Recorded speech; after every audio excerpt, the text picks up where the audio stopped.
Bonjour, ce tuto est là pour paramétrer les types et épaisseurs de traits dans une modélisation sur Revit. Petit rappel rapidement de la norme NFP 02001 qui définit les types de traits et leurs épaisseurs. Alors les types de traits, vous connaissez les traits continus, il y a trois épaisseurs: continu fin, épaisseur 0,1, continu fort qui correspond aux arrêts de vue, contours vus 0,35 et les traits renforcés en 0,7. Alors après, ce qui compte, c'est surtout les écarts entre ces types de traits plus que l'épaisseur elle-même. Et puis après, on retrouve les traits interrompus fins pour les arêtes cachées, les traits mixtes pour les axes principalement. On va venir sur Revit et donc sur une coupe que l'on a réalisée ici. Eh bien, de base, Revit n'est pas très bien paramétré pour ça, parce que si vous regardez ici, eh bien, entre des arêtes qui sont des arêtes vues et des arêtes coupées, eh bien, il n'y a pas de différence, d'accord? On voit sur la 3D que là, il s'agit d'une arête coupée, et alors que là, c'est une arête vue. Eh bien, sur la coupe, c'est pas très bien fait. Donc, on va voir comment paramétrer cela.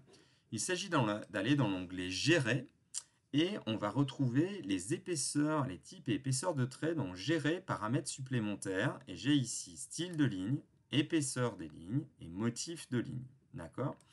Les styles de ligne, pardon, c'est pas dans les styles de ligne, c'est dans les motifs de ligne. On retrouve ceux qui étaient définis dans la norme, les traits principaux qui sont répertoriés ici. Et puis on retrouve dans les épaisseurs de ligne, eh bien, tout un panel assez complexe quand même, parce que les épaisseurs de traits dans Revit vont dépendre de l'échelle à laquelle on imprime le plan. En fait, c'est plutôt bien fait, même si c'est complexe, c'est pour que, suivant l'échelle à laquelle on imprime, le trait soit plus ou moins épais. Nous, l'échelle à laquelle on va travailler, c'est 1/100, qui se trouve ici. D'accord? Et pour avoir des épaisseurs d'arrêt de vue qui soient à 0,35, j'ai dit tout à l'heure, eh bien, il faudrait qu'on ait un numéro de ligne qui corresponde à 4. En fait, quand on va le définir, on ne va pas définir une épaisseur, on va d'abord définir un numéro d'épaisseur de ligne. Et puis, celui qui correspond à une arête coupée, c'est 7 ici. D'accord? Enfin, c'est 0,7 et donc c'est le numéro 6. Alors, ce qui compte surtout, c'est l'écart entre les deux. Donc, à la limite, on pourra définir 4,6 pour 0,35, 0,7, ou même 5,7 pour 0,5 et 1 à l'échelle 1/100. D'accord? Pour notre élément. Donc, on va retenir ceci. C'était dans Gérer, paramètres supplémentaires et épaisseur de ligne. D'accord? On a des épaisseurs de ligne en perspective et des épaisseurs de ligne d'annotation. On verra tout à l'heure que nos annotations seront en épaisseur de ligne 1. Et 0,3, c'est déjà plutôt épais. On pourrait définir comme une épaisseur inférieure qui soit en 0,3, en 0,1 par exemple. Bon, on va laisser comme ça.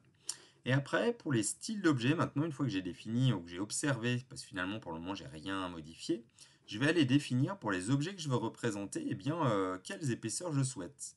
Donc, c'est toujours dans Gérer, dans Style d'objet, et je vais maintenant repérer dans mes objets de modèle. Donc, nous, sur notre projet, on a surtout représenté des murs et des sols, pour représenter notre pied droit, les murs en retour, ainsi de suite.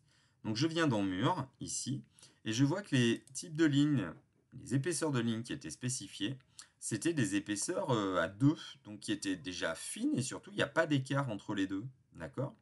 Alors, ça veut dire que ici, en projection, j'avais dit que je voulais 4, voire même 5, d'accord? Mais je vous ai dit que c'était surtout l'écart entre les deux. Et 7 ici. Alors, quand j'avais préparé, j'ai mis 4 et 6. Là, on va mettre 5 et 7 pour voir la différence. Donc ça, c'est pour les murs. Puis après, il faudrait le faire pour tous les éléments, hein. Si on a des poutres, enfin tous les éléments de gros œuvres, hein, des poutres, des poteaux, ainsi de suite, il faudrait le faire pour tous ces éléments-là. Nous, on n'a que des murs et des sols. Donc ici, dans sol, eh bien, je viens définir ces éléments-là.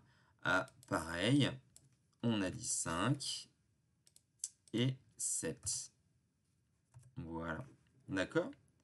J'applique cela et vous allez voir nettement la différence tout de suite. Voilà. Regardez qu'est-ce qui se passe. Et bien sûr, ma vue. Les arêtes vues sont plus épaisses et surtout les arêtes coupées sont encore plus épaisses. Il faut que ce soit le double.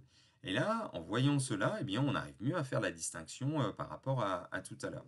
Ça a fait la même chose sur la vue 3D. Alors sur la vue 3D, là en perspective, vous voyez que c'est peut-être trop épais. À nous de changer ça parce que sur la perspective, ça peut être adapté et différent. Voilà un petit peu ces éléments. Et je ferai un autre tutoriel pour dessiner des lignes de détail, mais là je vais juste montrer si je veux dessiner une ligne de détail ici. Bah, là aussi, attention, quand je dessine ces lignes de détail, j'ai la possibilité de dessiner des lignes fines, moyennes et épaisses. D'accord?